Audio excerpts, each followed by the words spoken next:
Hey everyone, welcome back to my channel. It's your girl Kenza, and today I'm doing like a Q&A type video. So I'm basically going to be telling you guys how to retain length, how I grew my hair, and basically questions that people have been asking me on TikTok and on here in regards to like growing your hair. So before we get into the video, don't forget to like, comment, and subscribe. I've been natural, like completely natural, for about 4 years. So I initially cut my hair my senior year. No, I'm lying. So I started growing out like my perm my senior year, and I wanted to do like the grow out method, but it wasn't working because I was still wearing like leave outs. So then like my leave out was kind of like frying, and I just couldn't tell like which part of my hair was natural. So then towards the end of my senior year, I actually did do the big chop. But then after I did the big chop, I did texturize my hair because I did not know what I was doing. Like I did not know how to take care of natural hair, none of that. And when I tell you to go from straight perm hair all the way to like type 4, 4B, 4C type hair, that is a huge jump. Like I was going crazy. I didn't know what to do. So I ended up texturizing my hair, and I texturized my hair that one time and that was it. So I don't really consider it being 5 years. So I'll say 4 years I've been natural, and I've been able to grow my hair to like here. I'll put some pictures, I'll insert some pictures for you guys so you guys can see. Granted, I do not have pictures of when I initially did the big chop because I was so insecure. Like I did not take any pictures until my hair did get to a decent length. So you guys won't see any pictures of me with my short hair. It'll just probably be like once I got my hair to be past the awkward stage. So when I first started my natural hair journey, I was only using Shea Moisture and Carol's Daughter and Eco Styler. Eco Styler was terrible. The products that I was using from Shea Moisture, those products really aren't the best. Like the brand isn't bad. They have like some gems within like their collection, but the line that I was using back then actually did not work for my hair. And I just kept using it, and I just did not know how to like, you know, manage my hair. And I think that played a big part of it. It's the fact that I did not have like the right products for my hair. So the products that I'm currently using at this very moment is the Talia Wajid. I hope I pronounced it right, but it's the conditioning co-wash. It's like a 2-in-1. So it's like a leave-in conditioner and then a co-wash. That right there, I use that as like conditioner and leave-in. So I'll basically like condition my hair, and then I won't rinse it out all the way. Yeah, that right there is like all-time fave for me. But I am currently using the Kinky Curly Come Clean shampoo, and I'm usually the type of person that gets like 2 different shampoos. I like to like play around with my products just so that my hair don't get used to one product and then it stop working. I don't know, I kind of do my hair products like I do my skincare, so I'll have like 2 of everything. So I have my Kinky Curly Come Clean, and then I just finished my Carol's Daughter Wash Day Delight. I would actually highly recommend the Carol's Daughter Wash Day Delight because it has like the thin nozzle at the top, so it's very easy to like use when you're like shampooing, especially if you're having a protective style like this. So one thing about me is when I have a protective style, I'm still gonna wash and take care of my hair. So if you get braids a lot or you do mini twists and stuff like that, make sure you check out the Carol's Daughter shampoo. So the 2 shampoos are Carol's Daughter Wash Day Delight and the Kinky Curly Come Clean. Then the 2 conditioners that I'm currently using are the Talia Wajid, and then I'm using the Shea Moisture Mask. I'm gonna put it up here for you guys. I can't remember like the whole name. The Shea Moisture Mask. Then for like my actual leave-in conditioner, I use the Kinky Curly leave-in conditioner, and I also use the Camille Rose Honey leave-in conditioner. So those are my 2 main leave-in conditioners. And then I'll have my like hair butters and other products that I use. So I love the Nairobi Mousse. that is a holy grail for me. I use that for all of my styles. I use that when I do my protective styles, my braids, you know, I use it to like refresh it. I use that for my natural hair. It helps bring out my curl texture with my coils. I also do use it for like flexi rods, or like when I'm using my perm rods, and it works really, really well. It's a great alternative if you don't like to put too much product in your hair. I'm the type of person who will put like leave-in conditioner and mousse and call it a day. I try to stay away from creams. I actually don't even have any creams at the very moment, so I'll just do that. And then once my hair is moisturized and hydrated with those two products, I'll put oil in it to seal in everything. That's it. So the oil that I use is the Nourish oil from this black owned brand called Green Gold. I'm gonna put it here so you guys can see it. Their oil is bomb. I don't care what nobody say, like they have the best oil in the game. I know a lot of people always talking about the rosemary oil from, what's the brand? I can't remember their name, but theirs is good too. I use that oil also, but I'll take my Nourish and Shine oil over that oil.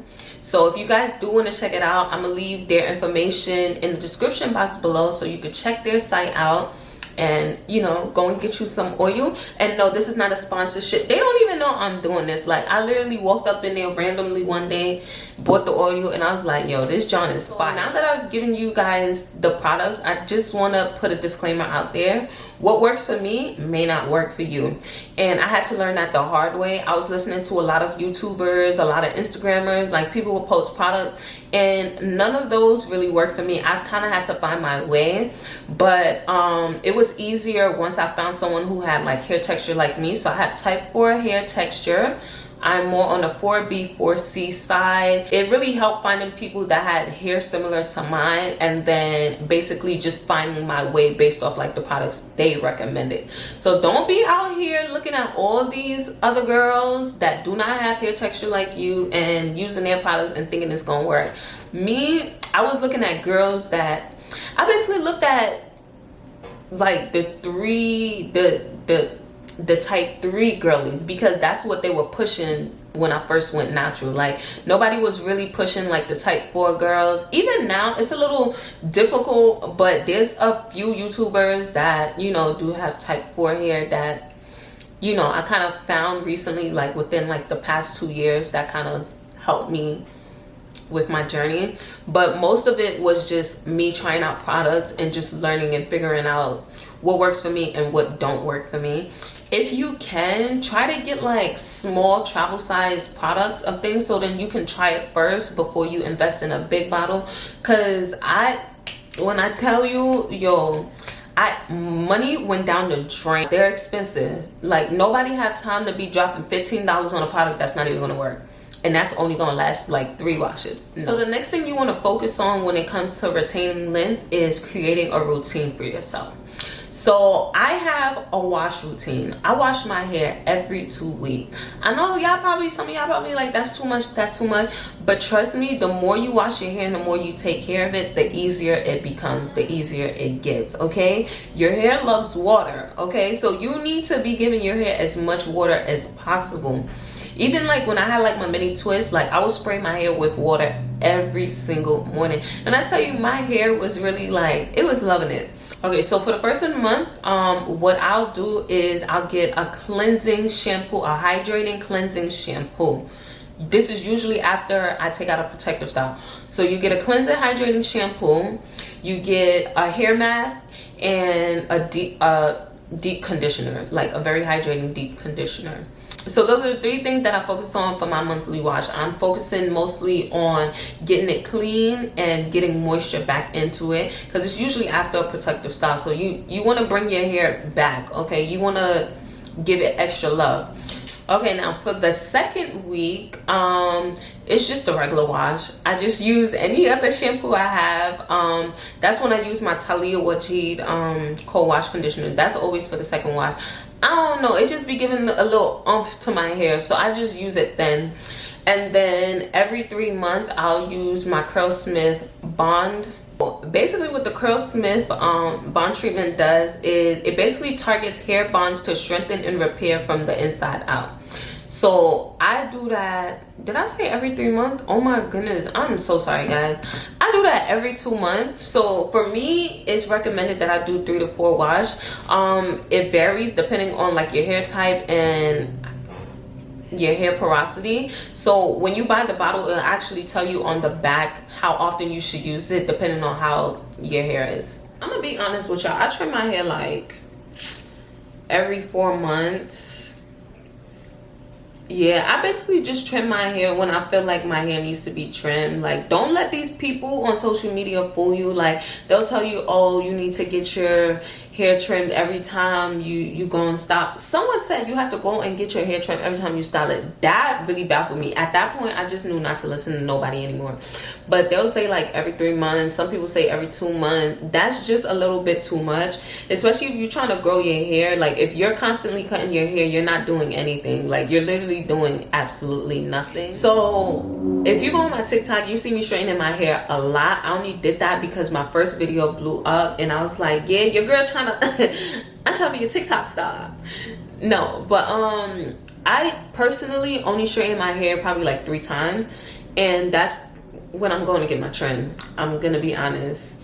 And I'm not saying that you have to straighten your hair to get a trim, but I just feel like my trims are a little bit better with my hair straightened, given the texture that I have. Like, even when blow dried, like sometimes it come out a little bit wonky. I try to trim my own hair when it was blow dried and it just, no.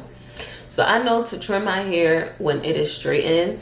I would highly recommend getting a professional to trim your hair. Please find a professional, especially if you're starting out. Like, it will really save you from a lot of heartbreak and headache. Some tips that I have as far as growing your hair and reducing breakage is protective style. So when I say protective style, it has to be a style that is protecting your whole head. This is a protective style, okay? And the reason why this is a protective style is because my hair is put away. Even like my edges, I kind of did them a little bit looser. I don't ever tighten my edges. I don't play about my edges. Like, I already have thin edges, so I can't be playing these games. Like, y'all be risking it. Y'all be like, oh, my edges going.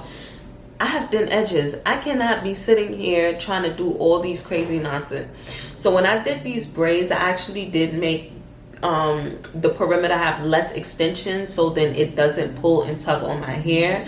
That's something that you guys need to be mindful of when you go to these salon and these hairstylists.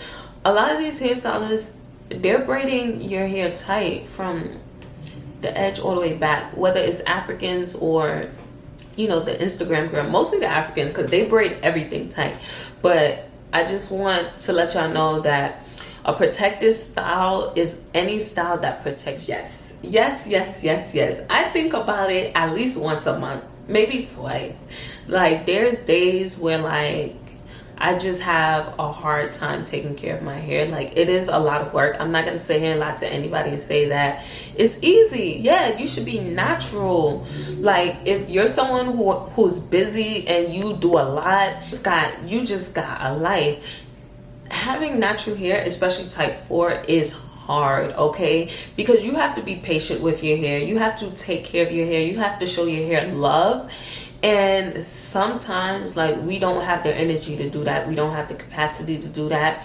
So, you know, I often do have those thoughts of, yeah, maybe I should just perm my hair because it'll be easy.